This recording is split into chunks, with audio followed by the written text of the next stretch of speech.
At T-Mobile, our critical mission is providing unparalleled 5G coverage for when connectivity is mission critical.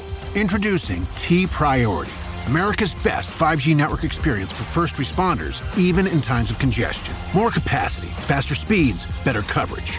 T-Priority from T-Mobile, built for tomorrow's emergencies, ready today. Discover more at t-priority.com.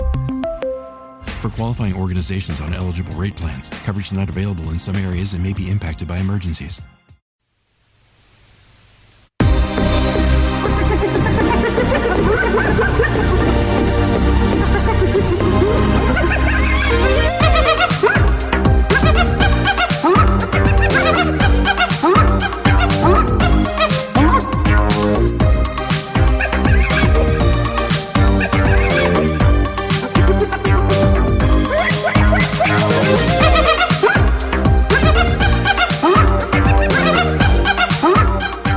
What's up, everybody? Welcome to a special episode of the History Hyenas. We got the new general over at ATC. Everybody knows him. Our guest, Bill Burr. How are you, Bill? Hello, gentlemen. How's it going? Thank you for having me on. Thank you for bringing us on your team, General Burr. Reichenstaffen Burr. I'm just glad we were one of the 90 people you visited on your trip to LA and you chose us. I saw you guys walking up and down Sunset Strip with your History Hyenas sign on your fucking asses. I saw it. You went out. You did what you had to do. I get it. Yeah, we're whores, man. We're slutting it out. Every day we wake up, it's just a new scheme to try to get the hyenas out there. We're doing whatever we can. I mean, we're fighting to survive right now. I think you're doing more than that. I think this show's a juggernaut. So we're very happy to have you guys. And I'm very humbled to be a guest here. But I don't want to start off negative. But, I mean, Chris, I got to go with your co-host here, Mr. fucking Gloom and Doom. If I see one more fucking Instagram thing from him predicting the end of stand-up as we know it, like, I want to know what 24-hour news channel you're watching. You're old enough to remember 9/11 when they were all like, is anything ever going to be funny again? And within 2 weeks, the place was fucking packed. Packed. Well, here's the thing. It's Yanni Long Days. Yanni Long Days, it's my fucking existence. Is just dealing with Yanni Long Days, and I appreciate you saying it, General Burr. I really do. But Yanni, go ahead. Can you defend yourself on this? Well, think about this, Burr. General Burr, you fucking General Burr. I'm sorry, General Burr. Mein Fuhrer. Think about it. Have you ever thought about this? I was saying stand-up is over, right? And then I moved to the country right before the pandemic. It almost looks like I was in on this thing with Bill Gates, who's a vaccine criminal. Can I ask you a question? What are you looking at that is making you literally at the height? It's like you feel like you're in the roaring 20s and everybody's like doing the Charleston. You're like, the market's going to crash. It's going to crash. Yeah, listen, this is an unprecedented fucking like great time in stand-up comedy where there's been booms and dips throughout the art form, right? But the difference is now there's the internet. And all people want to do is laugh, see people fail, and see people fuck. We're on the Mount Rushmore there. People are never going to get tired of laughing. What goes on between your fucking ears that literally the hand that feeds you, you're sitting there just going, it's over. Does Steve Jobs, did he ever come out and be like, this is our last great invention? We're never coming up. Computers are over. I could see if you weren't a comedian, but I don't know what jam-packed lines around the block. Would there be ebbs and flows? Absolutely. But you're literally saying that stand-up is done. Like never again. He canceled all his dates already for the rest of the year. He canceled them all. This is what it is. Giannis doesn't want to do stand-up. He wants to be a podcaster, but Giannis is one of those guys, if he doesn't get to do it, nobody gets to do it. So what he's subtly trying to do is torpedo the entire art form just because he doesn't want to go down and go do a fucking guest spot on a Wednesday. That's what it is. It's a controlled demolition to remake the whole economy of stand-up into podcasting, because that's the only thing that's working for me right now. I know. I talk to Giannis all day, every day. We do this podcast, and I feel like it's going to fucking end. Everything's going to end, and I repeat my ideas, repeat his ideas, and my friends are just like, Chris, shut the fuck up. None of that is true, what he's saying. I'm like, well, I mean, you do – listen, here's the truth with Yanni Longdays is he's extremely, extremely, extremely smart. So, you know, some of the things he can make you believe it, but then other times I'm like, I don't fucking know. I mean – Yanni said that we're all going to die. It's all going to get in our lungs, and everyone's going to have scar tissue for the rest of our lives, and no one's going to be able to breathe again, including the NBA athletes who've gotten coronavirus. Here's the thing. On your cell phone, there's a button that says end, okay? And you have to establish a relationship that when Giannis starts going down that road, that you will just hit the end button or the hang up, whatever the fuck it is. You just, like, you know, You're of that age where you're almost out of it, where you actually sit across from somebody while they do this Chicken Little shit, which, you know, eventually everything is going to end. But when it's still going, you should go out and enjoy it before the sky falls, rather than Yanni Longdays, man. That's one of the most accurate fucking nicknames. Like, I get bummed out when he writes that, and I have to walk it off and whisper to myself, fake argument with Giannis Papas that it's not over and I will still be able to pay my mortgage. You're supposed to be bringing joy, Giannis, and make people forget about their problems, not creating ones that don't even fucking exist. I didn't create the problem. Here's the problem. Stand-up's obviously going to be fine. But as soon as everyone started releasing... Whoa. What do you mean? If it's obviously going to be fine, what the fuck are you writing? I mean, when did you come to that? When did you come to that? I helped create a virus with Bill Gates to end it so podcasts could boom. I mean, forgive me for being smart and predicting the future. Yeah. What did you predict? No, here's what it is. You sidestepped that one. What did you predict? As soon as they started releasing special after special after special, giving some kids 2 HBO, 3 HBO specials, and they were calling it specials, and there was no new name to call what you do and what Chappelle does and what all these experienced comics do. That was when we needed to come up with a new name for special. We got to call it something else, because if you're going to call that a special, then you got to call something. You got to call what you do something different, so people know this is what a comedy special is. All right. Well, you're changing the argument right now. Now you're going from it's completely over to maybe the markets. I mean, I don't want to get into this fucking conversation with Yanni. It's going to be fine no matter what you think in your gorgeous kitchen and your beautiful house that was all paid for by comedy. Yeah. I mean, you should literally be in – what are those fucking things they have down at the docks, you know, where they always like they bring in like Vietnamese hookers and shit and drugs and cars that they're not supposed to sell. Used to be, you know, the rednecks buy those things and they bury them under the ground with like 4 years of baked beans. That's where you should be right now, saying stand-up is over. Instead, you are in an amazing kitchen that gets an incredible amount of light. Yeah. The white walls making it appear even bigger.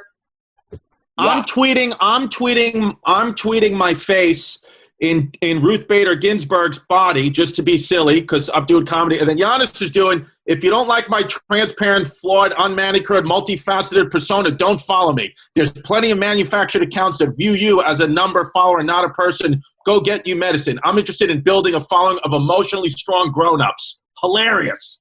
Yeah. Giannis is fighting a one-way war. Yeah.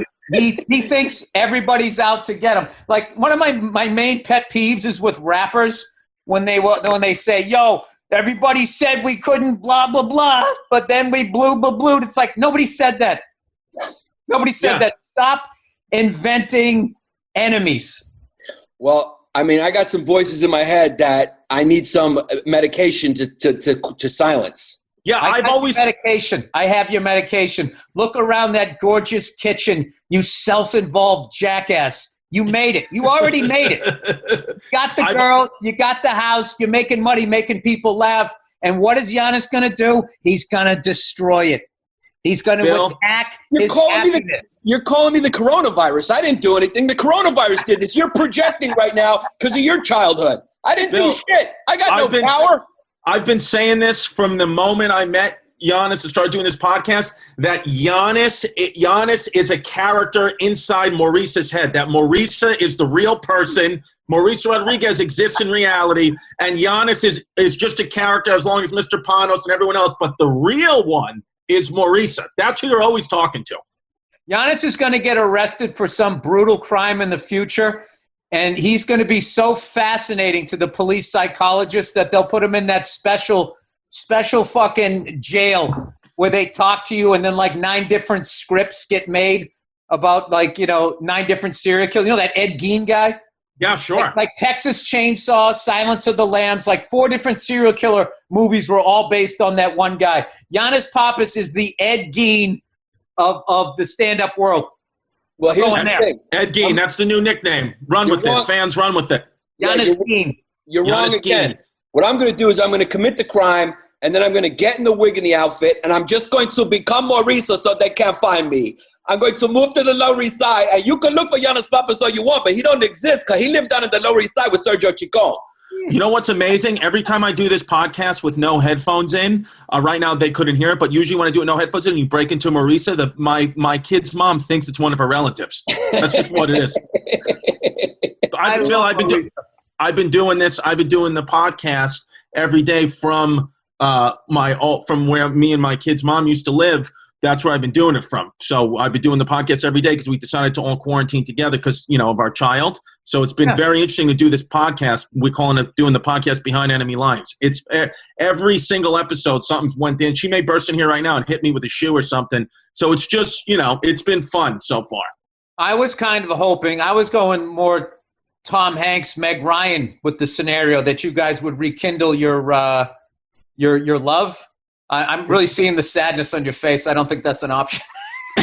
It's possible. You never know. But yeah, legally, who knows if that could even happen? But you never know. You never know. I just know Giannis doesn't want to come near me because I'm living in Brooklyn, and he thinks that if he comes and sees me, he'll get the coronavirus. But what I said is he's hanging out with Verzi, who admits he had the coronavirus. So I don't understand, Giannis, why you're scared of me, but not scared of Verzi. He was never tested. He had symptoms, but he had the light thing here. Listen, people want to work again when this is over, okay? Don't be fucking going around, making everybody out to be Rock Hudson, okay? Let's try to have a little fucking, little tact here with people's personal lives. Now, didn't Paul say publicly he had it? Yeah. I think you guys said that, and then he had to come out and say something. I think that's what happens. That's what the hyenas do, Bill. Get ready. All things comedy. We're going to eat some shit up. You're going to have to fucking back us out of a few things. Yeah. You think you had a problem with Ari Shaffir? Well, Ari Shaffir, that's nothing. That's Little League shit. We fucking are tweeting at AOC telling her that she's going to be working at Rainbow any day now. I mean, we're fucking... Those things are true, guys, but Burzy came on and told the world himself on our podcast, and then went to Andrew. So we can he did. Oh, so he did it first. So it's another thing Schultz stole from us. Yeah. Now, Burr, where are you recording from? Is that one of your closets? I know that's not a room. That looks like it's one of your walk-in closets in your new mansion. No, this is a room. Wow, that's how you stay. Looks like a bunker. Yeah. Yeah, I understand how this business works. So I invest my money outside of this business, and I plan to walk when I'm 70, and then just be a slumlord. That's what I'm trying to do. I want money coming in outside of this. Once white chicks got the power to just say whatever they wanted, even about white guys, and that made it was true, and I was just like, all right, fuck this. Everything that I'm doing can't be zany money. I got to have some shit coming in from the outside. I know. One of these put upon white women. Because we're like hunkering down. Our Patreon's doing well. The podcast is doing well. And I said the other day, last week, I said, to my family, I said, my daughter, I said she could get something on Amazon. She's been feeling low, upset. She can't see her friends. I could get something on Amazon, but nothing too crazy. And this is what her mom buys. Look at this. I feel like fucking Robert De Niro from Goodfellas when they came in with that pink Cadillac. Take it back. Yeah. I mean, look at his fucking. It's a 4-year-old's coat. Got a fucking pink mink coat in the summertime. The label's gonna say Frankie Carbone. Frankie Carbone in the meat truck. Yeah, look, the last week we were doing the podcast and we had to stop the podcast because Giannis had a deer on his property and wanted to show all our fans his fucking deer while I'm live streaming this thing from my daughter's classroom inside a fucking closet that smells like adobo. But Giannis is out in the wilderness with smoking cigars like two white men. You guys created the fucking disease in the lab. That's what HuffPo just said, by the way. You see, HuffPo just said this another thing created by white men. This coronavirus. No, they didn't. Yeah, it's Huffington Post. That's not a real news website. I like how they try to act like they are, and then when you look at all the clickbait on the side, I didn't even know that website was still going. I hadn't heard anything from them in a minute. They're going big, though. I respect that, though. You know, they kind of would like, I don't know, every alternative comic seemed to love them. They kept saying HuffPo. And millennial women, our girl Venetia just signed on, our line producer, and she's a millennial woman, and she's very offended that you said anything negative about HuffPo. No, I don't feel that way. Oh, you don't? Sorry. Woke, dope. You're woke, you're dope. Sorry. You know what's funny, though, Chris? I think the cutoff, I think you're a millennial, technically. I'm 35. I think I'm the oldest you can be to be a millennial. 19, millennials are like 38, 37, 38. Oh, I thought 35 was the cutoff. Okay, so then, I'm well within the range of being a millennial. Yeah, I'm 35. Millennials get a bad rap. Yeah. Yeah, I mean. It's their parents. It's not your fault. You are the way you are, Chris. So your parents fucked you up. That's what it is. Well, yeah, my dad's still fucking me up. He's getting his hands into my bank account. So we got to make sure that he doesn't know how to get into my Amazon because he's done it before. And, what can you do? Well, you could have a fucking password that he doesn't know into your bank account. You could stand up to him and go out mano a mano in the front yard and finally take down the old lion and start running the pride. That's what you could do. The thing is, that's how Irish guys always settle things in the family. Like the Brothers McMullen movie, they all put on boxing gloves and they go, "Let's go. Let's not talk about it. Let's go fisticuffs in the backyard." I'm gonna go punch my dad in the face while he's on dialysis. First of all, don't let that dialysis act. Every old Don does that. Let me guess. He puts on a bathrobe and shuffles through the village. So he thinks he can't stand trial. First of all, I'm not Irish. I'm German. I'm mainly German. So you're right. That's right. You're right. Same with me. Yeah. Same with me, dude. I can see that. I see you in that fucking outfit. I see that. You got to shave it a little more there. As soon as the barbershop's open, that's what I'm doing. Kelly's Heroes. No, I'm not Kelly's. Hogan's Heroes. Hogan's Heroes. Yeah, Giannis doesn't like the Germans. Well, you guys did a little boo-boo. You did a little boo-boo for a little while. You made a few boo-boos in the world, and then I get it. We weren't fucking sheep in the ass for centuries, so I mean, you got to cut us a little slack there. There you go. Yeah. No, there was a long period where you guys were wearing like straw dresses, running around, and then the Greeks civilized you guys. Oh, is that what they tell you at Greek church? You dope. That's what they tell us. Yeah. You guys and Greece was so awesome. That's why you guys left and came here and made your dumbass. Well, yeah, no, you're right. Be honest with your dumb fucking Greek diners and your feta cheese. No one gives a fuck. Nobody sweats the Greeks. It's all about Italy. You know it is. My wife just gave you the finger behind the computer. Germans will never get past World War II.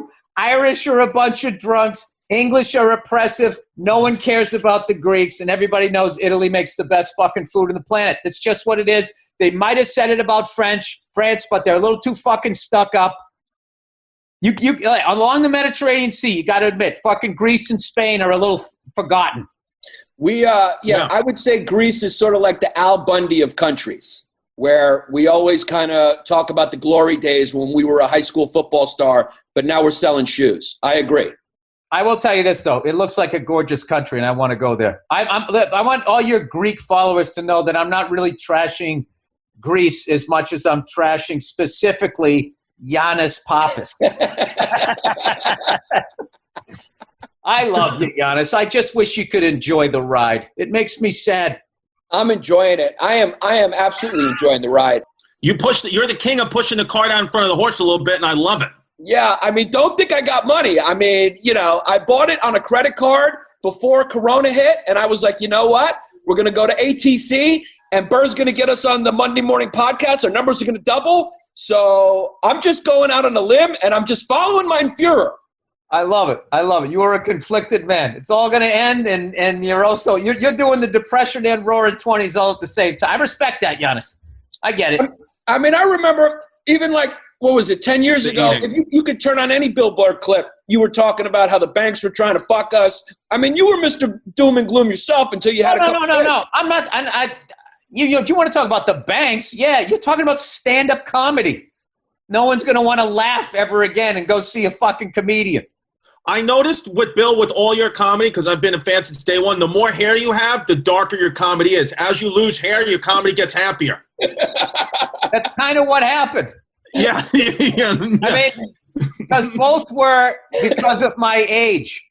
Right. So I just kind of like what Giannis is doing right now with stand-up comedy, which is fucking hilarious. I was talking about the Federal Reserve, the Bilderberg Group, and all of that. And Giannis, I want you to listen to this part.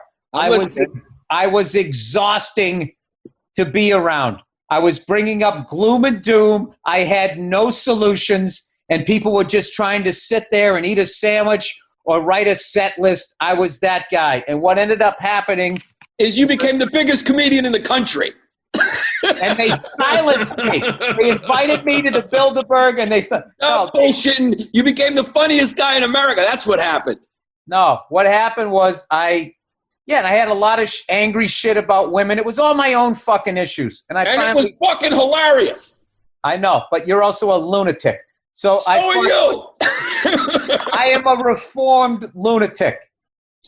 Look at me. I'm in the ugliest room in my house. That's called a man comfortable with who he is. Look at you, you lunatic. You did so much blow last night, you got to keep eating so we can't see you grinding your jaw. I've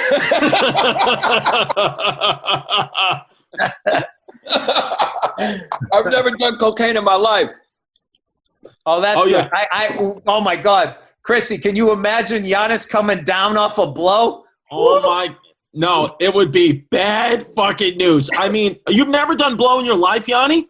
Never, not once. Not once. Yeah, I've never done it either. I've never done it. I like a good stick. I like tobacco. I do like an occasional drink. Me and Bill once got so drunk when I first started getting to know him through Verzi. It was like I barely even remember the evening. We drank for like 6 hours, and then I remember it was the funniest thing. It's still like the image of it is still in my head because it was so funny. We were sitting for so long. His wife came down, yelled at him for a second. He was like, "Yeah, I'll be up there," and we're still going. It was like 6 a.m, and then we stood up to go get something to eat. And Bill, we hadn't stood up in like hours. We were just drinking whiskey. And when he stood up, he just fell over into the wall. It was hilarious. And then we went and got a bagel. And then he didn't remember my name for 3 years. Yeah. Well, that was probably your lack of charisma. I'm not taking responsibility for the end. But that was definitely I remember that night. Oh, man, Nia was she was so fucking mad at me. I hate when they do. At what point do you just accept the fact he's not coming home tonight and just leave him alone? She had to come down. She came walking up like, what's her face? What do you think? You're Frankie Valli or some sort of big Karen? Yeah. Yeah.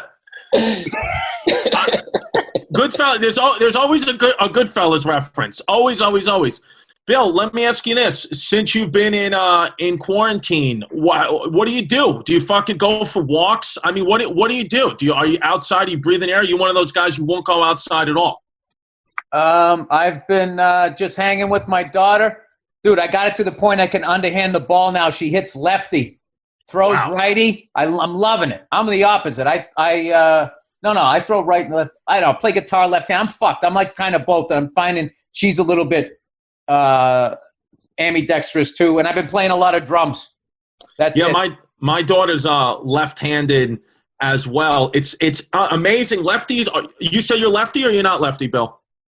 I'm mostly lefty, and then I do like sports right-handed, but I can do tools either hand. I play guitar left-handed. I play drums right-handed. I learned how to throw and catch left-handed since I fucked up my right shoulder, and it wasn't that difficult. I just have that weird sort of, like, non-committal, as my wife would say. Non-committal. That's exactly me too. I'm left-handed, but I shoot right, I bat right, I play ping pong left, and tennis right. Yeah, I'm all over the place. Yeah, I'm the same. I'm the same way. I throw right. You have sex right, and then you fall in love left. Well, yeah, no, I'm 100%. I'm straight, but I lean gay. But I think it could. I remember being a kid, being in the neighborhood I grew up in, where like if you were lefty, if you did anything lefty, they would be like, left, it's gay, or right ear's the gay ear. There was a lot of homosexuality involved in what hand you were using. So I don't know. I think right now I'm right hand dominated for the most part for writing and playing sports, but I do find myself picking up a lot of things and doing a lot of things lefty. Does that mean I'm gay, bisexual? What does it mean? Absolutely. Yeah, I would say that. I would say so too. You kind of look like you just came back from a rave last night, so I'm thinking maybe that's what happens when you're bunking with the Puerto Rican. You just never know. No, back in the day, if you were left-handed, they thought you had the devil in you. Right. Because Jesus sat at the right hand of the Father. So if you started to write with your left hand, like I believe my mother is left-handed, and she writes right-handed. She picked it up, and they just made her write with her right hand. Right. Just how it was back then. It doesn't matter what hand you what hand you write with. As long as you guys are voting to the right, that's all we care about here. Oh, you guys conservatives?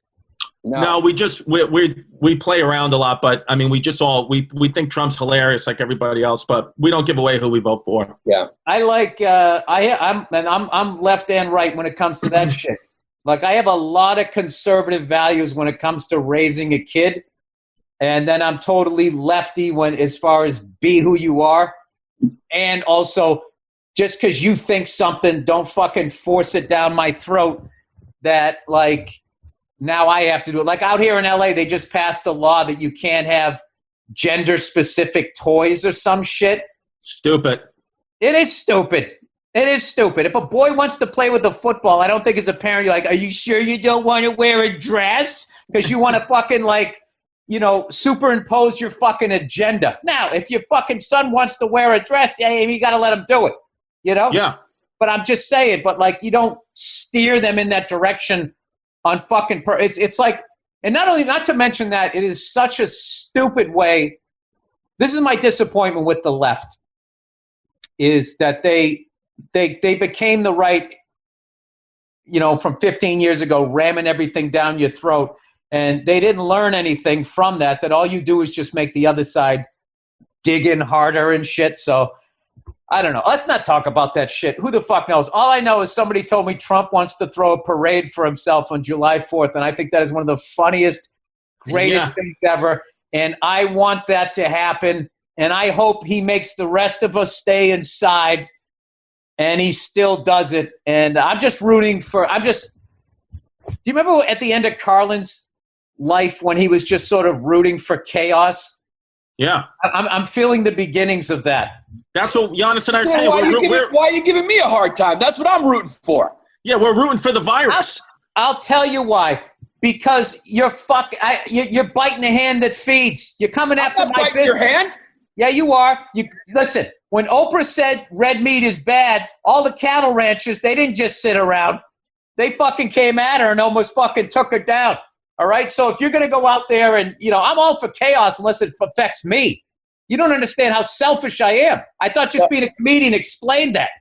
I mean, plus, you're also fucking killing it. Look at that kitchen, your fucking gorgeous wife, the fucking... and you, oh my God, it's all over. I just want to slap that stubble right off your face. Stop being the sad clown, you fucking jackass. You're too old. Enjoy life before it's over. Lord. You know something? Your co-host, Chrissy, is such a ray of light, and it's going to really make me sad watching you slowly put it out for however long this relationship lasts. Yeah. I'm going to kill myself a day before winning an Emmy because of fucking Giannis' Twitter. No, you can't do that, man. You can't go Guns N' Roses. You always got to keep the band together. No, we always will. Well, I think we balance each other out. That's why I think that, I think that's why it all works, Yeah. You'll get to the point. I'll start doing this show, and it'll take me like 20 minutes, and I'll slowly notice that neither one of you guys is talking to one another directly, and you start communicating through the guest. You must have done some of those in your stand-up career. You must have done those classic, Joe and Eddie fucking, they've been together forever, the morning radio, and it always took me like 2 breaks of watching them being like, okay, they're not talking to each other. They sound amazing when they get on the air, but you notice they don't talk to each other. They don't look at one another. And then what I would do is afterwards I would talk to a PA and just sort of, well, those guys kind of, and then they would get into it. Yeah. See, they have an understanding that you guys will get there someday. No, well, hopefully that'll only be good. Yeah, no, we're too good friends. That'll never happen. We're too good friends. We'll always be friends. I'm going to save this clip. Save it. Yeah. No, we're friends till the end. We're friends to the. When is that end, Giannis? When are you predicting that today? When is the end of everything? It's already happened. The coronavirus has put everything on lock. Your stand-up's going to be fine, though. Don't worry. I never knew that my opinions had that you got so affected by them. I mean, you're going to be fine. This is what it is. This is going to be a tidal wave that's going to wash away. It has nothing to do with me.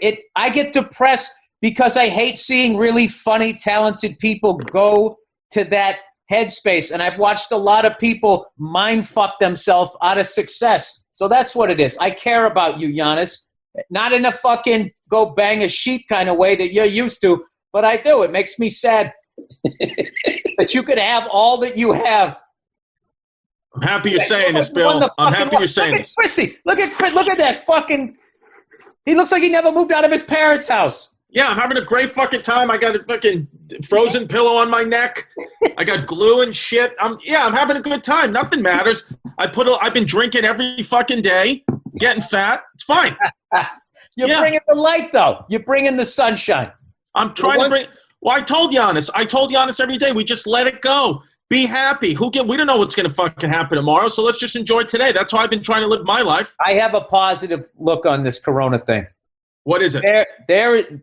Regardless of how much you're struggling, when we all come out of this shit, there is going to be a time where you go back and reminisce that you didn't have to go to your fucking job for a couple of months. Now, I'm not saying, if you're super struggling with money and you don't know where your next fucking meal's coming from. I'm not talking, but I'm just talking people in general, that were smart with their money. They didn't buy too much house. Yeah. I think, no, I have been wanting to take a break from this business. I've been going hard for 28 years, and I hate to admit this, but I don't fucking miss it. I know eventually I need to get back on the hamster wheel or else I'll go broke. But, I'm loving being home with my kid. And I'm playing drums every day like I still live at home with my parents.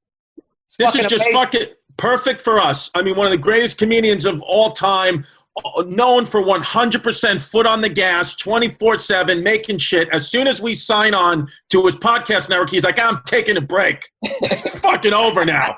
Perfect. It's just what it is. Got to bank on Al Madrigal. I don't know, guys. I'm just finding that other areas of life interest me now. By the way, there's no way out of that contract that you didn't sign. Yeah. I know. No, I'm in. We're in. Listen, you came to the right place. We're going to do specials. Giannis, as much as you don't want to believe it, they're going to be successful. You can get an even bigger house. You can get another Tesla. You can always live just beyond your means. That'll keep fueling you, that feeling of doom, whatever it is that keeps your furnace going. No, I'm telling you, I think you guys are superstars, man. And I watch, I'm a fan of the show, and you guys come up with bits. Like, I swear, it feels like on a weekly basis that other radio shows would fucking, just ride into the sunset. So I think you guys, it's very rare that two people of your talent can figure out how to get together and do that thing. So I think you're going to do great things, regardless of what Yannis says. I think it's all going to work out. There's going to be a happy ending. Well, we appreciate it, man. We do. We're trying. And it's amazing, too, how, some silver lining in this quarantine stuff is like now we're doing a morning show every morning called Wepa in the Morning. And it's like we only thought of even doing that because we had to. And now we feel like that's something that we're going to do forever because I genuinely look forward to hearing Giannis. I mean, you've never heard a morning rant like a pre-coffee, just rolled out of bed, fucking eggs hanging out of his mouth, Giannis Papa's rant. And that's what you get every day on Wepa in the Morning. It's just the first 10 minutes of just fucking guns blazing, ripping it. Even me, I'm down for anything. I'm like, we can't say that. You can't say that. I know what you mean, but you can't say that on fucking the internet. All right, I got another show I got to watch. Wepa in the Morning, baby. That's probably, Giannis, I think that's been the most fun, one of the most fun parts of this whole podcast is what we've just been doing for the last 2 weeks. Well, yeah, tell Bill how positive I've been since the pandemic started. What do you mean? I mean, how am I always saying like this, we're gonna flourish in this? How great this is? How this? Oh is yeah, yeah. I mean, no, He's been so. See, Giannis, he's creating this false narrative that I'm this negative person, but I'm not negative at all. I'm not saying it. I'm just agreeing with the Fuhrer. What am I fucking stupid here? I know how this shit works. You just agree to the Fuhrer, and then I tell you the truth on the group chat on the side. But in person, over the Zoom link, you got to be honest. No, but Bill, he's slowly going to talk himself out of doing stand-up and say that podcasting is where it's at. And then once he leaves stand-up, then he's going to go into podcasting, and then the clouds are going to come over. I'm telling you, it's a pattern. It's a pattern. No, Giannis has said what he likes about the quarantine is that it's giving us an opportunity to shine, and other people who've just been clogging up the road, other comedians, they're going to get the fuck off the road, and we're going to go even faster now. That's the doomsday scenario by Giannis, and I love it. Well, here, Bill, what do you think about this? So because it became such a boom, you got to admit that with booms comes a lot of bullshit, a lot of shit. So this was like a tidal wave. Why do you choose to focus on that? There's all of this opportunity. Listen, in every fucking business, there's the Carlins, the Pryors, there's the middle acts, there's the open micers, and then there's the people like whatever made you think that you were good with your hands and could get into construction or whatever the fuck business you're talking about. None of those people are in your way. There's no reason to what's his face? Jerry Seinfeld said one time, he goes, the comedy ecosystem purifies itself. You're wasting a lot of energy worrying about this shit. You know, yeah. You look like that dude from Columbo. I look like John Stamos if he needed a stunt double and he needed someone a little less handsome to stand in for the lighting. I'm not seeing that.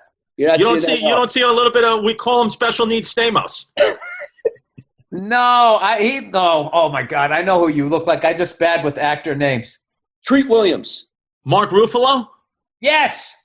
What? I got that? Mark Ruffalo? Yeah, that's who it is. There you go. He had a great fucking movie I saw where he played a record producer or something like that. I was just watching that the other day. He was phenomenal in it. Phenomenal in it. Yeah, I've been listen, I'm just joking around here. I don't need you to get off at the end of this podcast and then ruin the next 45 minutes of Chrissy's day going, do you think he was serious? And then he has to talk you off the ledge in your fucking mansion in Westchester while Chrissy sits in a painted fucking attic, wherever the fuck he is. In fucking Sunset Park.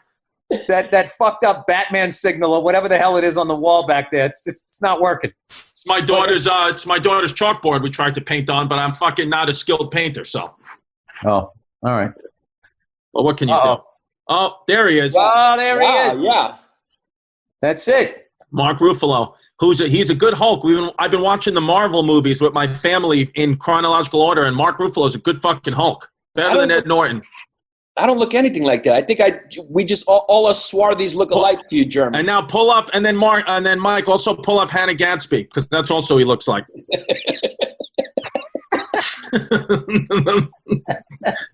Yeah, that's also the one. Yeah. So yeah, if I shave my beard, I almost look like I just transitioned. No, a little bit. Yeah. You're just a guy that looks like he has a little too much estrogen. That's all. Not if he shaves and he puts his glass. If you look at a picture of Giannis from when he's in his mid-30s, so about 10 years ago, he looks just like Nanette. It's very interesting. It's funny how her name is Hannah Gadsby, but everyone just calls her Nanette. That's how you know it was a fucking. That was the name of the special, right? Right, but her name is Hannah Gadsby. I kept saying, I got to see Nanette's special. Everybody's talking about it. I messed that up. Dude, I am the fucking worst with names. When you said her, what's her name? Hannah Gadsby? Hannah Gadsby, yeah. I thought that was a former SNL player from back in the 80s and 90s. It might be, too. Wasn't that somebody who had a name like that? Anna, I don't know. Anna. Sounds like it. Anna Gasteyer? Gasteyer, yeah, that's what I was thinking. Yeah. I felt bad for there he is. Oh, there you go. There's Nanette. Wait, go back. I want to see what it looks like for me doing a dying art form. There it is. Stand-up's over. Yeah, there it is. It's over. There it is. It's over. Cancel your dates for 2020. Bill, have you done any of that? Have you canceled any upcoming dates? You're going to keep them on the schedule for as long as possible. I just leave them, and then when the venue says they're canceled, I just go, okay. It's not my decision. It's the decision of the people that are going to cure this shit, or get a test so everybody can have a test. I think eventually what's going to happen is they'll get a test.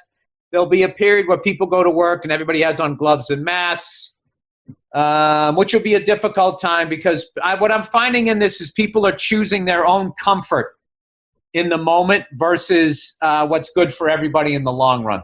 Like there's some people doing construction on the block, my block here, and they fucking I saw two construction workers. First of all, they were finally wearing masks.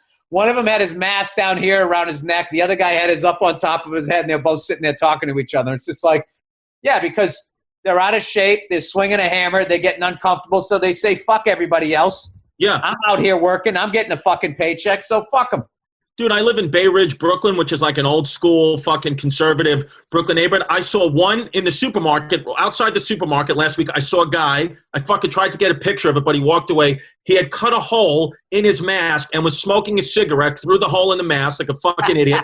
And then I saw another guy in the supermarket wearing a Poly Prep, which is the high school around here, football helmet as his mask. I'm like, well, how fucking dumb are you that you have a fucking football helmet on? I took a picture of that. I'll send it to you now, Mike. It's like, New York is, unfortunately, because you guys are all stacked up on each other, and you just have more of everything, and that includes mouth-breathing morons. So, like, Verzi showed me this thing where some nurse was going to work with all of her scrubs on, gloves, and had her mask down here driving, so she was all right. And then she fucking videoed over to, like, Park Slope, the giant park, and there's all these people biking and frisbeeing and just acting like it's a giant fucking holiday. So I understand. I get young people doing that because I would have been an idiot if I was young, and I would have done the same thing. So same thing.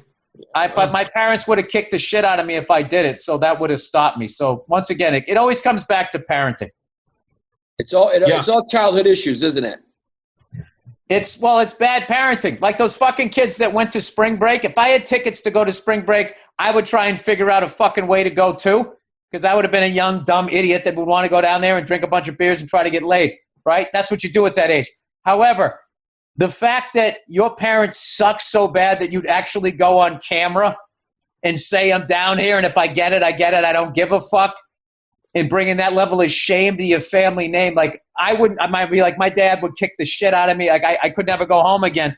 And just the fact that they had, the ones that went on camera had no fear of that is, that's the fly in the ointment. Why I don't think that this thing will necessarily burn itself out. They're going to have to get a test and a cure because people just don't have it. They got 3 days in them. 3 days they can stick to a diet. 3 days they can go to a gym. 3 days they can do the self-quarantine. And then it just all falls apart. And then, they're eating donuts and fucking, breathing on people. It's just what it is. Every single day at 7 p.m. in New York, I don't know if they're doing it by you, Giannis, but every single day in the apartment complex I'm in, the people, they've been quarantining and isolating all day, and then they come outside at 7 o'clock and start clapping for the emergency healthcare service, so for all the medical staff and all that, so it's a nice thing. But everybody just starts talking within 6 feet. You start talking to neighbor, high-fiving them, going into their houses, drinking, the kids are hugging. So it's like you can't keep us away from each other. It's too hard. That's why I don't blame. That's everybody who's just like blaming Trump like he's fucking this whole thing up. It's just like, all right. It's also like I went into the grocery store. They literally had an X painted on the floor.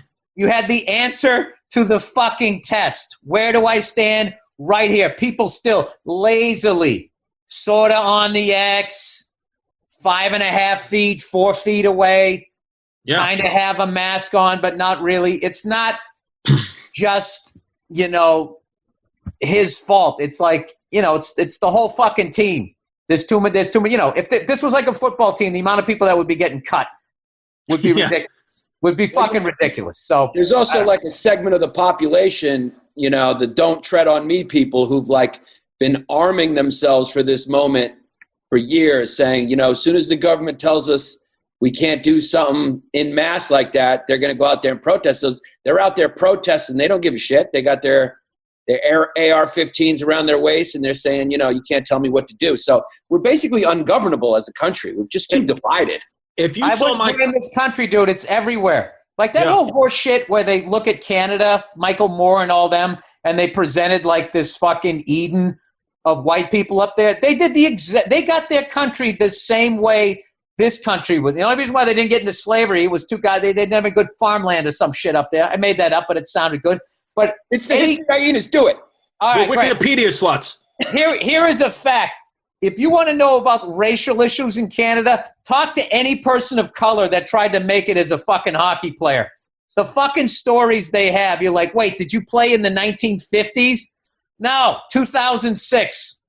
So I'm just saying, we have a lot of faults in this country, but every country does. And I don't think every fault of this country is worse than other ones or is because of Obama or Trump or Clinton or Bush. It's just, it is what it is. No form of government works because human beings are inherently flawed. And there's always people that want to have a little bit more and they'll do something crooked or they're just a fucking sociopath or whatever. I don't know. If you don't think that when the smoke clears that you're going to see that this whole fucking virus was created by Nancy Pelosi and everyone on the ventilator is a crisis actor, you got another thing coming. So if you don't what it's going to be. If you don't think our fans are going to take little snippets of this episode and put it together to make me look like Theo Vaughn with Bill Burr, you got another thing coming. If you don't think some of our fans... all the chatter about that podcast. We had a great fucking time. And afterwards we hung out. I drove my old truck over there. We had a great fucking time. I don't know what the bullshit is about that. I love Theo. I think he's fucking hilarious. Enough with that shit. I know. People like to create their own narratives. Like they're going to say that... You just did it. Huh? You just did it. Don't say people. You just fucking did it. I didn't do it. I didn't make the video. You're blaming everything on me. There was no reason to bring that old, stupid non-story up, and you did it again in your gorgeous kitchen. Oh, there's your sad wife. Just like at the end, just like... Sweetheart, I'm sorry. Just because, it's hilarious.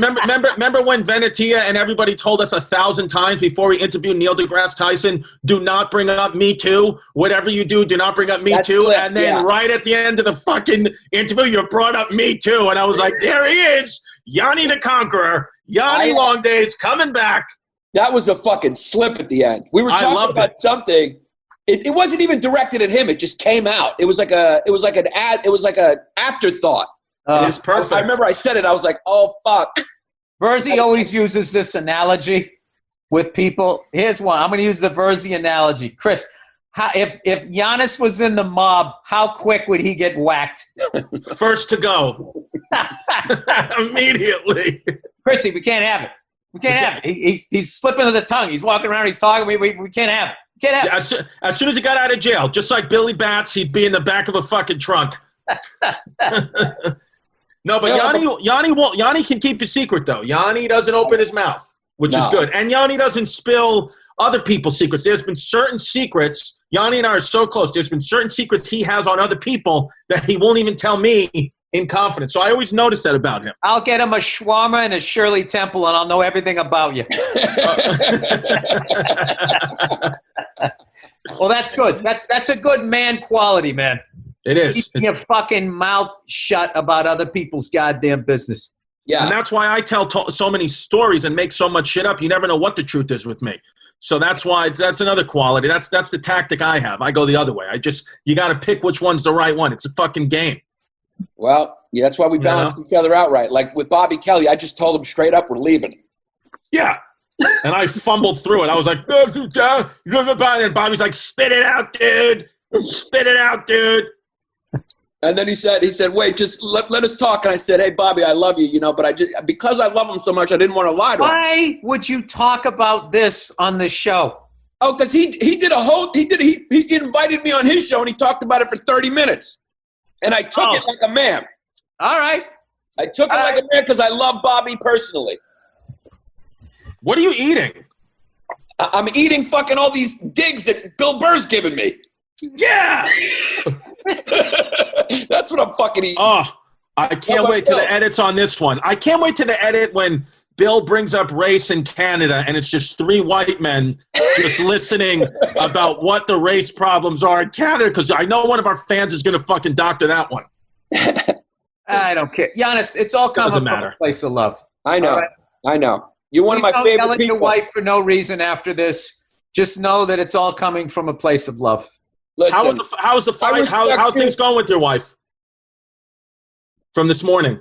Is it better? Oh, you talking to me? Yeah, you remember? Because Bill, the beautiful part about Wepa in the morning is we have off camera Giannis, his wife, and my girl. We have off camera. We call them the weather girl and the camera and the weather girl and the traffic girl. Sorry. And they spill. I'm doing the fucking, every time I mention anybody's name, I think I'm going to get yelled at. So we have. Sorry, I bring the asshole energy. I apologize. Sorry, I'm not used to this. I feel like Theo Vaughn. This is what the fuck I do. It's what I do. I'm an asshole. I'm sorry. Don't take it personally. Yeah. No, I don't take it personally. There's nobody I respect more than you. When you called me personally and you wanted us to come over, I called Verzi. I said, I don't give a fuck what. Well, I'll give Bill full ownership of History Hyenas. I just want to go where Bill's at. There you go. Well, just in case that lunatic Bobby is watching, I said that after. You had your 40 meetings and you came and talked to one of the guys there. I came in after, and I didn't even know you guys were with him. I thought you guys were independents. And then you dropped the bomb. This is true. Said, all right, I hope everything's all right with Bobby. And I was just like, oh, fuck.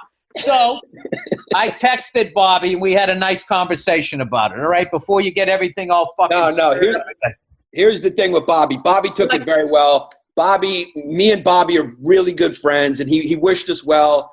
He loves you. Everything's fine. And, anything we can do to help Bobby when our podcast blows up, I'm willing to do it. I'm just kidding. What I really want to ask you, Bill, is my wife is pregnant. I'm going to be a dad. Like, how is it being a dad? How's it being a dad? It's one of the few things in life that lives up to the hype. I'm loving this because my daughter's 3.5. She's going to get ready to start school. They start them so fucking young now. So, like, I'm losing my buddy. She's going to be gone for a couple hours a day. So this whole pandemic has given me all these extra hours. Dude, yesterday I was out there. We played fucking T-ball. We were riding bikes. Then she went down for a nap, got back up. We swam in the fucking pool for like an hour and a half. I am milking every second of it. And they're hilarious. They're fucking hilarious. There's nothing I could say that's bad about, other than you're definitely tired a lot, but not until like the end of the day. It's not as bad as everybody makes it out, but as far as being a dad, it's fucking incredible, and it actually makes you have more empathy for adults.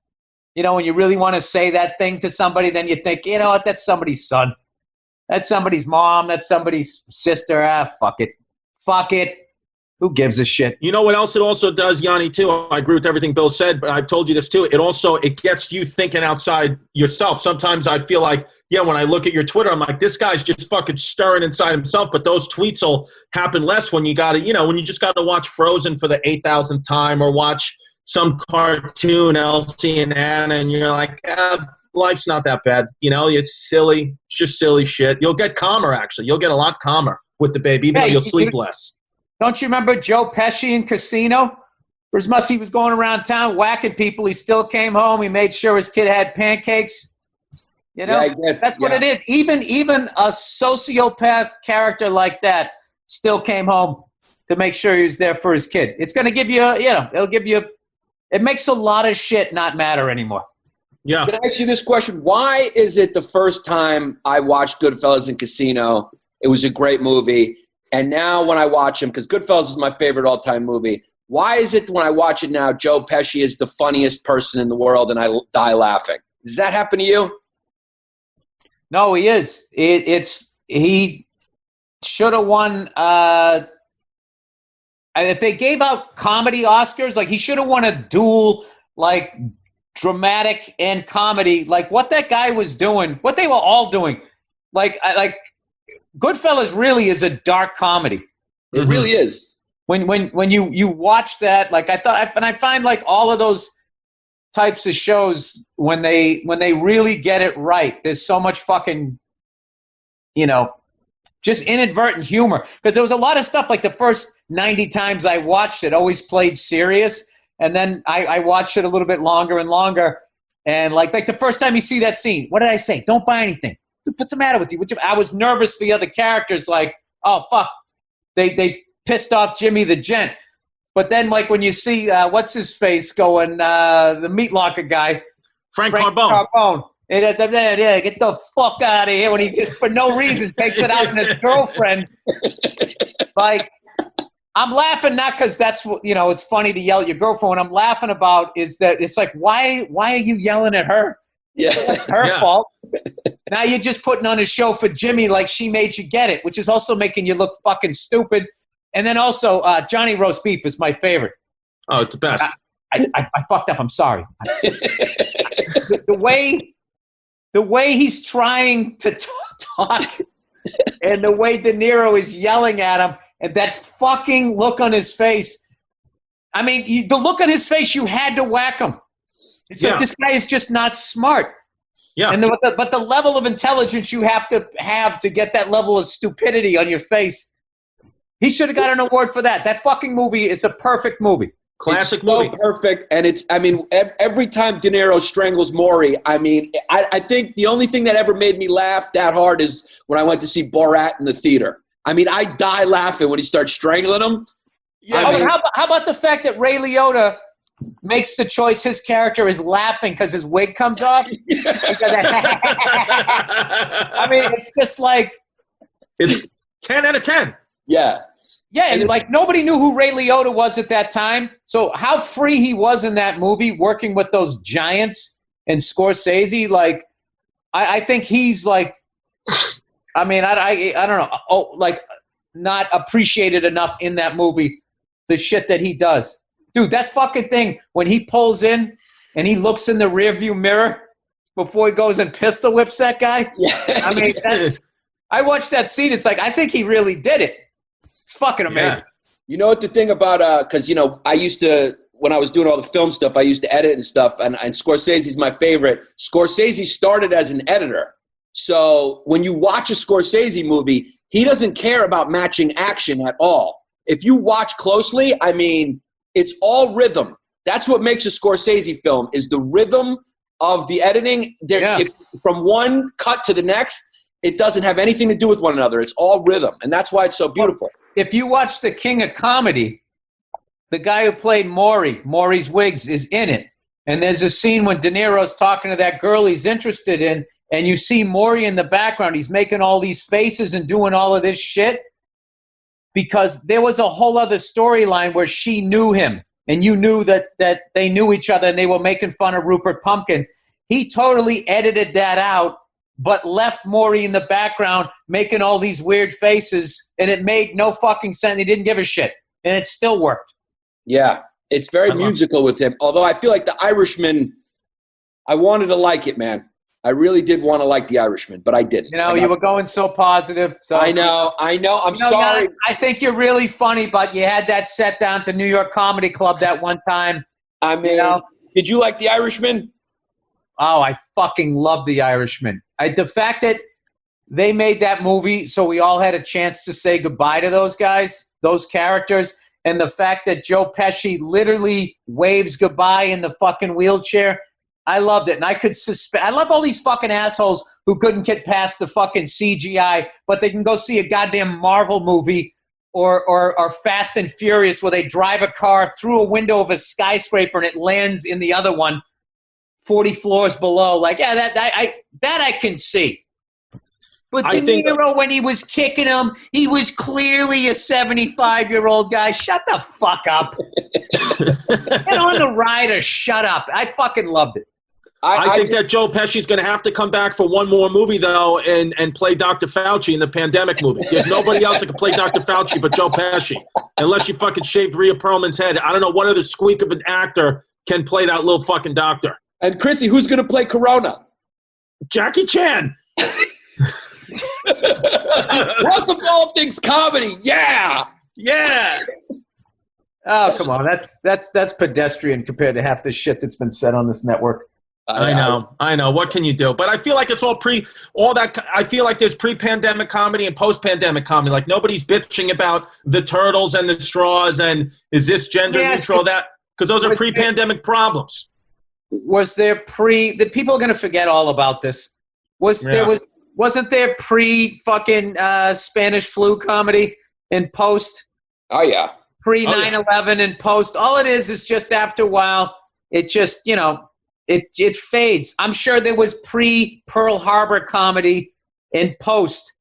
And then by the 1950s, whatever the fuck was going on, people were rebelling against that. It's going to be everything is going to be fine. It's going to go back to normal. This is a great time to fucking chill out and just do what the fuck they say, and then hopefully it all gets back together soon. I do feel bad, I've always been saying that I would never stick my any loved one in a fucking old folks home.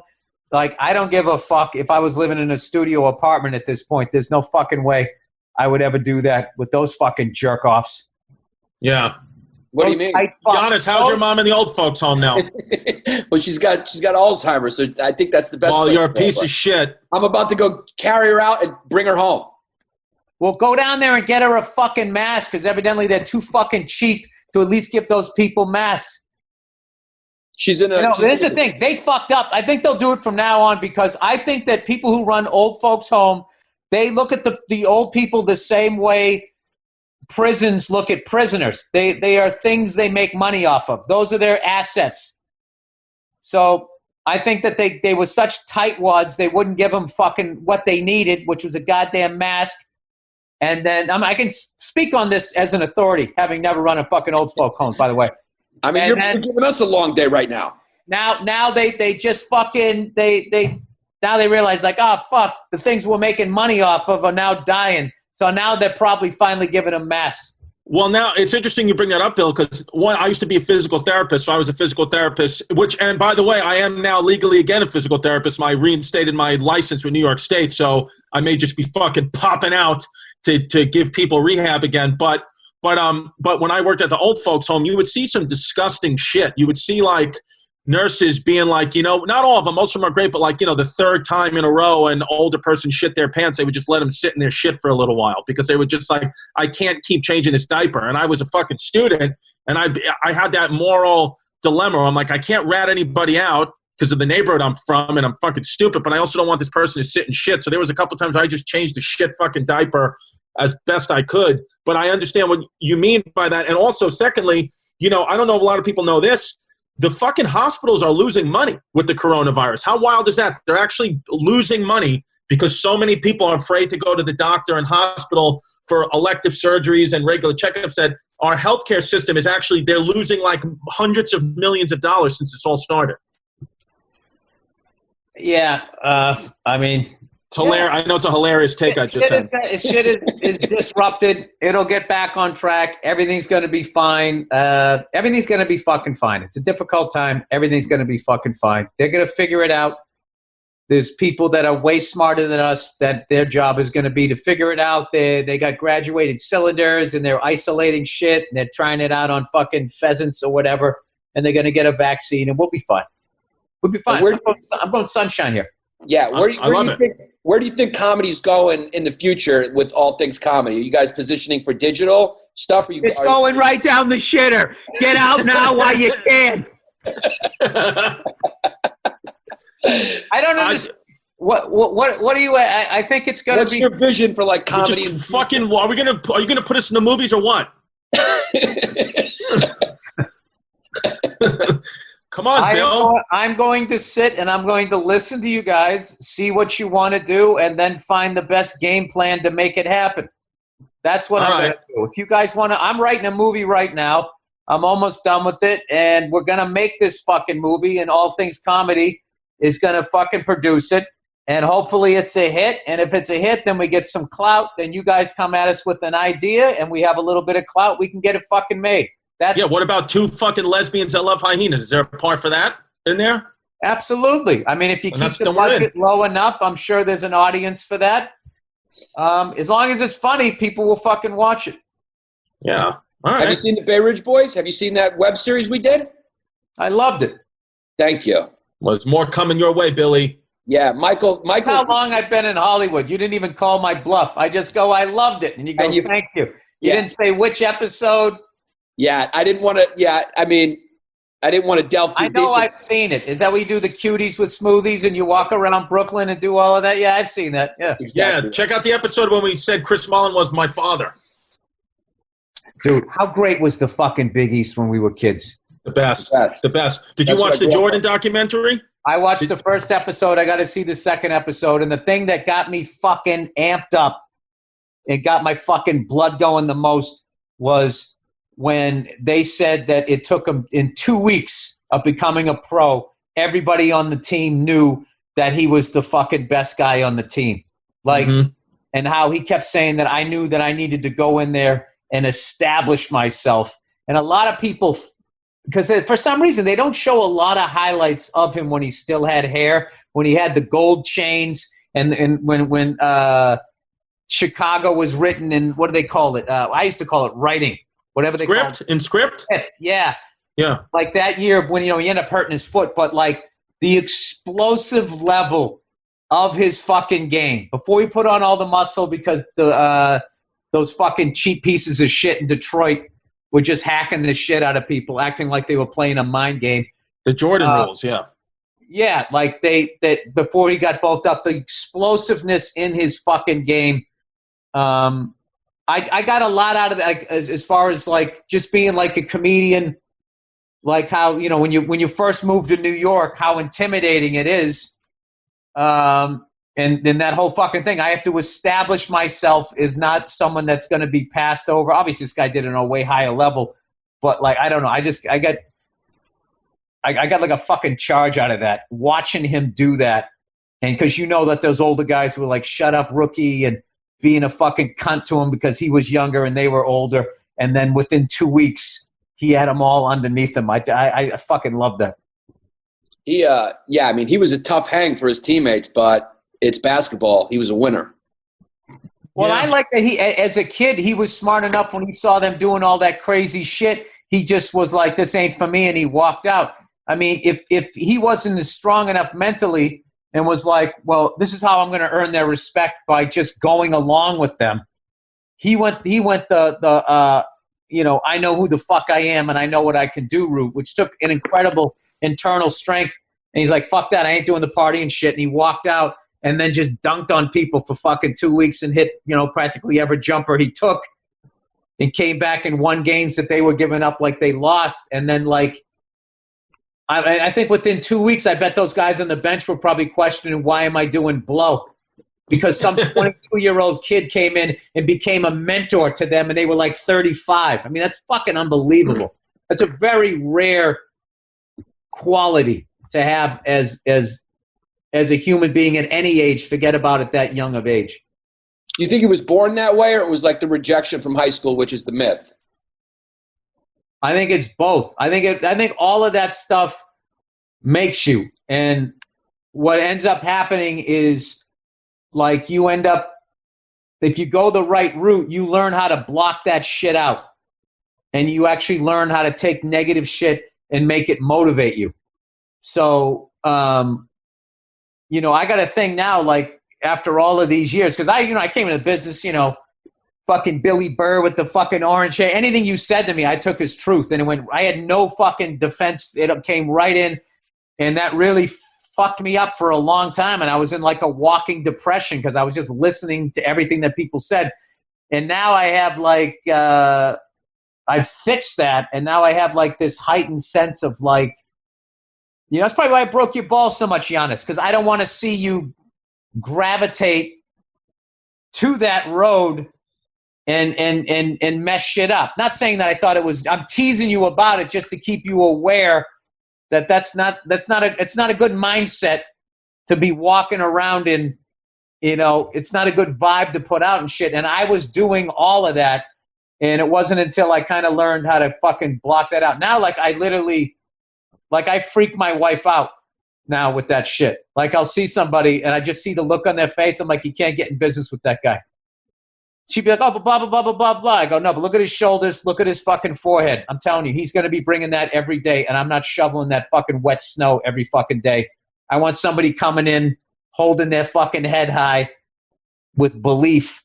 You start to spot like that type of shit after a while. So I don't know. It takes a long time. I talk so long, I forget what I'm saying. No, I know what you're saying. No. It's like it's being self-assured, not letting other people influence your confidence, and just your confidence comes from within, not from someone else telling you who you are. Yeah, Tom Papa told me something great one time where he was moving from New York to L.A. and all of these L.A.'s tough. I don't know, a lot of people, blah blah blah. And what he said I learned is whenever I made a big decision in life, getting married, having a kid, moving to L.A., that people's reactions, so much of it had nothing to do with what I was doing. It was all their emotional reaction. What they were really saying was like, oh, fuck, you're going to go out to L.A.? Should I go out to L.A.? Are you going to be successful? Are you going to get what I was supposed to get out there? So then because they're freaking out to make themselves feel better, they start shitting on what you're doing. And if you're not aware that that's what they're doing, then you take that in and you might not go to L.A. or you might change what you're doing. So I never forgot when Tom told me that. I never forgot that. And like, I use that a lot where I'm like, all right, is this person saying this shit because this is actually true, or is this just them emotionally reacting to whatever the fuck it is I'm saying? Because if that's what it is, I'm not even going to pay this any mind because it's going to fuck up whatever I'm trying to achieve.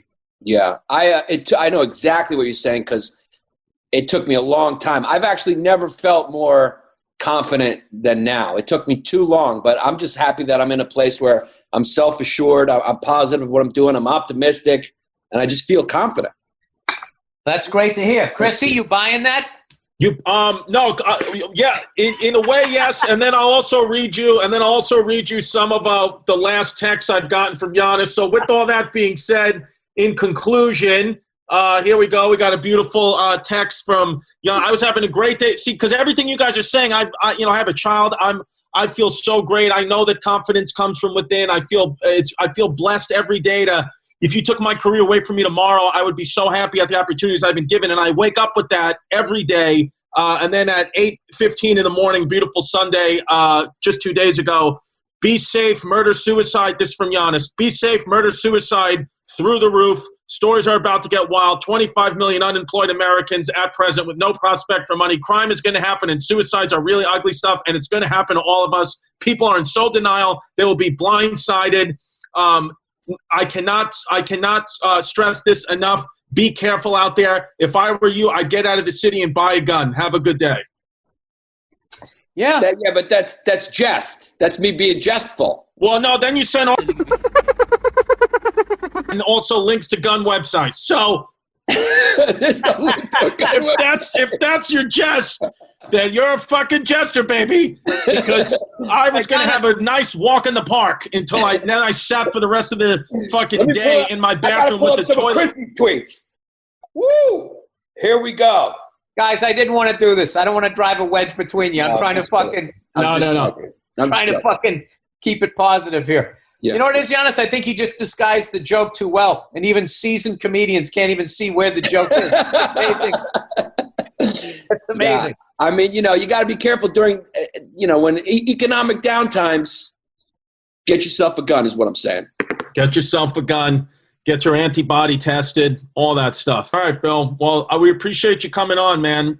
All right. I fucking love you guys, and I'm so psyched to be working with you guys, and I'm really hoping we can do some great things, make some specials, make some movies, TV shows, whatever the fuck you want to do. And whatever help you need, let me know. Give me a buzz. Happy pandemic, everybody. Stay positive. Thanks for coming, Bill. Thanks for coming on, Bill. All right, we'll see you. Love you, man. Au revoir. All right, Ian O'Brien. Then we got name is required. Then we got ladder 14 inches, 3 times my piece. Okay, got it. Yeah, nice, funny. Then we got Michelina Dezina, Pedro Curel, Christian Kina, Nick Orange. Then we got Tony from the Island, essential as fuck, keeping it tucked. Because, it's funny, since this Michael Jordan Last Dance documentary, everyone knows who Clyde Drexler is, and they've been DMing me just everything. They're saying Drexler. Christina Catalano, Scott Lyons, Chrissy Cramadin, Callum Davey, Heather Dugan, Jagdeep S. Karada, nice. Alfred Elon, Kate, Blake Preston, Blake Kate, Jason Chalk, James Piquero, Mikey Prozakowski, nice Polish kid. Yeah, nice. We got Lukas brought him in. Mikey Prozakowski. Yeah. Then we got Ashton, the ex blocked me, Duncan. Nice. Then we got Juan, fold me in half and push me through, FF. Yeah. 10. Then we got Steve Stroheimer,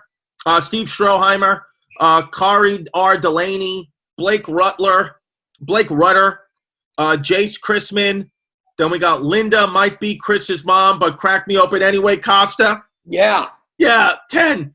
Lynn's going to get mad at that. Austin Stevenson, Christina, Abraham Perez, Sean Burns. Then we got Javi, the fumed up, cute half situation. It's an FF piece. Giannis, let me sit on your glasses. Put him on the list. He's on the list. John Hill. Then we got Nick, Chrissy's tucked weenie makes pop. Hold on. Here we go.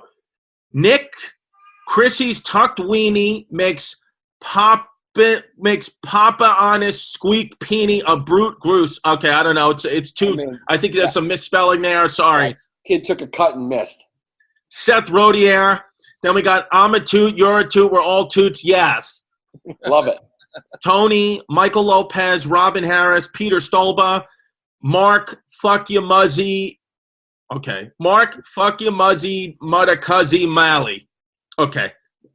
Then we got Troy, a cute German piece who wants to shoot glue at you with finger tattoos. It's what it is, yes. Put him on the list. Yeah. Obviously put him on a list. He's on the list, yeah. Ryan Lawrence, Olivia Hunter. Then we got Noelle, I'm a nurse who would pewing if I could pop your penis pimple. My husband's concerned about me, meanie. I'd throw her on the fucking list and give her the title. Wow. Yeah, my husband's concerned about me. He's a 10. Howard Williams. Then we got Pastor Johnny Quarantine, Michael Santo, Nathan Gore. Here for the content is just their name. Chris Jordan, Josh Simmons. Then we got Double D Dana with Yayas like Giannis. Then we got Lou, the Jews control the weather. It's what it is, Minotti, ladder 14. Okay. Yeah. Then we got Kevin McCowan. Then we got Cleveland Toot, ready for Chrissy's glutes. Sam Dietz. We got Hey Bert, it's what it is. Then we got Make No Mistake, Dane's doing yoga from 10 to 3, so after Chrissy D sits on his knee, he can sniff the clap in HPV. Yeah. Put him on the list, obviously. On the list. Then we got Matthew Menard. Then we got Invincible. We got Kelly LaBrouser. Then we got Kevin McEnroe. Gunky Toot. Frederick Charland. Jonathan Jackson. Then we got Juan Transracial because I got a facial lang. Okay. Kenny the Weeder Boy. Kenny the Weeder Boy. Kenny the Weeder Boy. Yeah, it's funny. Good. Drexler. Okay, then we got Benny Quarantine, clean Chrissy's peen with Listerine and take my rectal temperature. Really good, but Drexler. Okay, wow. The Drexlers are getting harder. Yeah. Okay, then we got Portuguese roast beef meat flaps, heavy fumades. Put them on the list.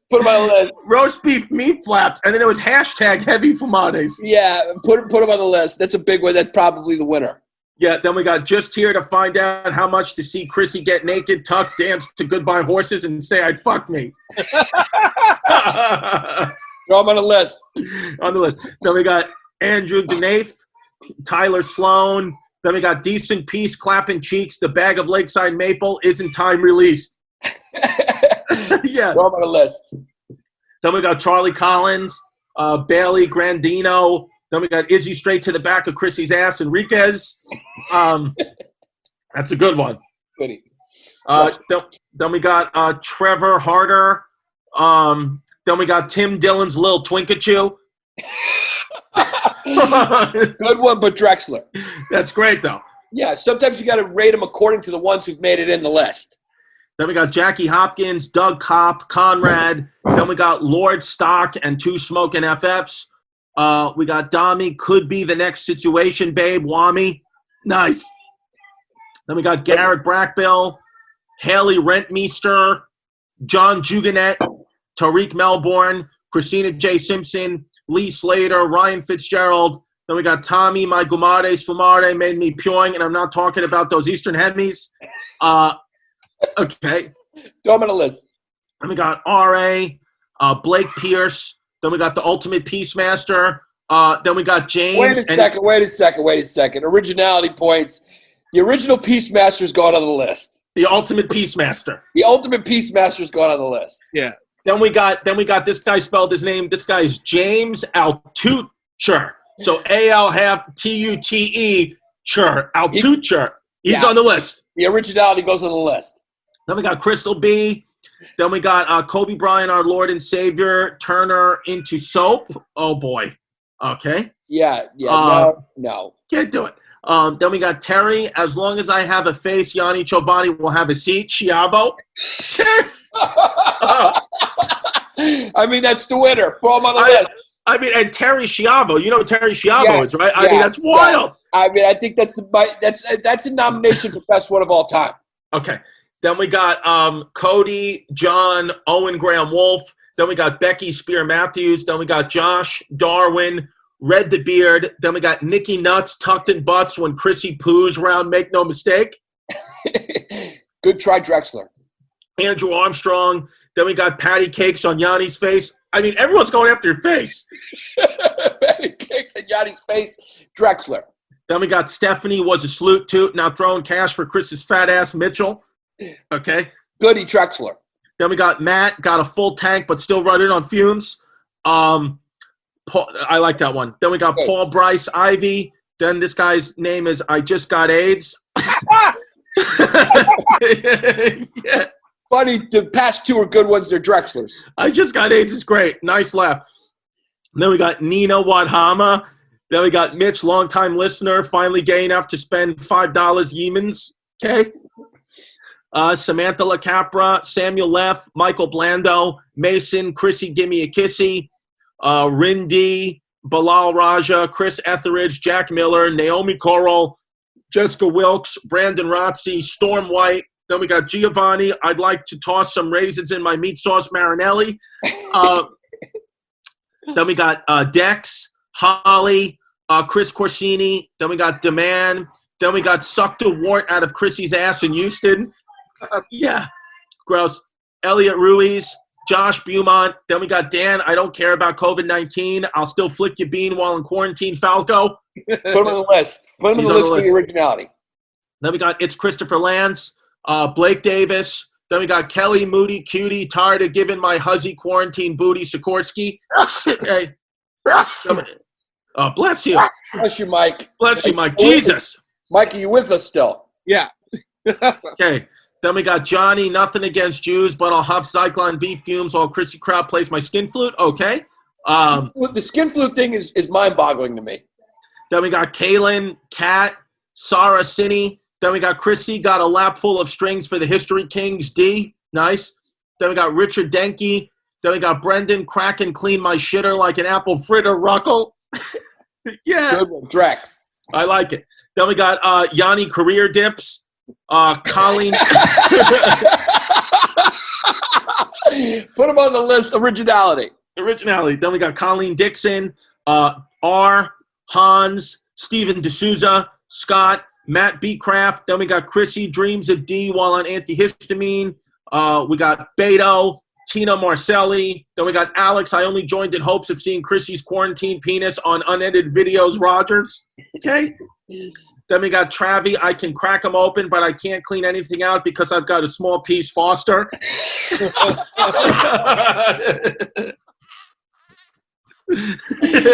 him on the list, baby. Liz. Then we got Danny Drippy Dick. Then we got Mike Vods, Robert Stratacan, Strachan, J-Man, Jamie Dang. Then we got Seaman Demon, gonna cream in some toots. Freeman. Nice. Good one. Then we got Matt, we got Matt, Chrissy Puss, and Yanni Peen are making me survive this quarantine. Tough though. Caitlin Larassi. Then we got Eric, the Irish kid who loves sofrito, and Puerto Puss Keller. On the list. On the list. Then we got Henry, the Aussie Cuzzy, Chrissy, give me your thunder from down under, meter. Then we got Devin Arguelles, Nissan Sentra. Somebody put the name as Nissan Sentra. Then we got Jack Chaikin. Then we got Ivana be cracked open. Nice. Wait, that's original. Ivana cracked open. Put her on the list for the originality points. Like it. Then we got Chrissy Longcox, want to tongue punch your fart box. We got a lot of fart boxes. Yeah, that one we've had. Then we got Reed Lucher. Then we got Nigel, the Cucknadian Mason. Then we got Kevin Nelson, AC Slater, Robert Tanzola. Then we got Ira, can't get Corona because this kike's got matzo balls of steel. Okay. Put him on the list. This kid's screwed in. Then we got Gabby, Zachary Kane, Michael McCluskey, Elliot Jordan. Then we got Witch Hazel, clean no fumes, Vagine, ready to be budge. Okay. Witch Hazel, clean no fumes, Vagine, ready to badge bang ladder 14. Nice. It's a good attempt, but didn't connect. Okay, Matthew Smith, Magina, Mary Beth Barry, Sam of the Wuhan Clan, Poughkeepsie Chapter Can. Nice. Good attempt. Wayne Thornburg, Thomas Jewson, Chris Strait, Jakey, Wake and Bakey, my girlfriend's a piece who greases my crease. Yas. Drexler. Then I got Dana. I love CD size, soggy pizza bagel nipples, Horan. Okay. Then we got Quentin Quarantino. Quentin Quarantino. Yes, put him on the fucking list. Yeah. I don't. How many more How many are we up to, Mikey? You're up. We're at. We've done about 200. Okay. Is that it then? Yeah. Okay, so we'll stop at Quentin Quarantino. I'll do 5 more so it seems natural. Got it. I'll do 5 more. Okay, so we got Anti-Fart Box 999, Maddie Non-Toot, Rubberless Puss Diver, 2-time chlamydia survivor. Put him on the list, obviously. Then we got Hunter Quilici. Then we got Yanni Banani, Full Fume Pugani. I'm sorry, Yanni Banani, Full Fume Punani, Big Greek Bush Smellier than Latouche. Yeah, Drex. Tom Whitlock. Then we got Darian Maurice as a character piece of the situation. Ashley, Russian Rocket, Matt Milgarelli, Tiffany, Second Sex and going to Westchester Hills Rice. Juana Villa, Adelfo Ramirez, Justin Strang, Amanda Elschke, Will Fies, Pito Face, Lisa Steele, and then we'll end on the cracked open and cleaned out Canadian. That's so we'll stop good. there. Now, here's the deal. If you make it on the list, you win because one day down the line in the future, we're going to take all the ones on the list and pick 100,000 winners. So you guys are all fucking winners. If you made it on the list, you won. Unbelievable list. We thank you for your service. The History Hyenas. Thank you, Bubbas. Love you.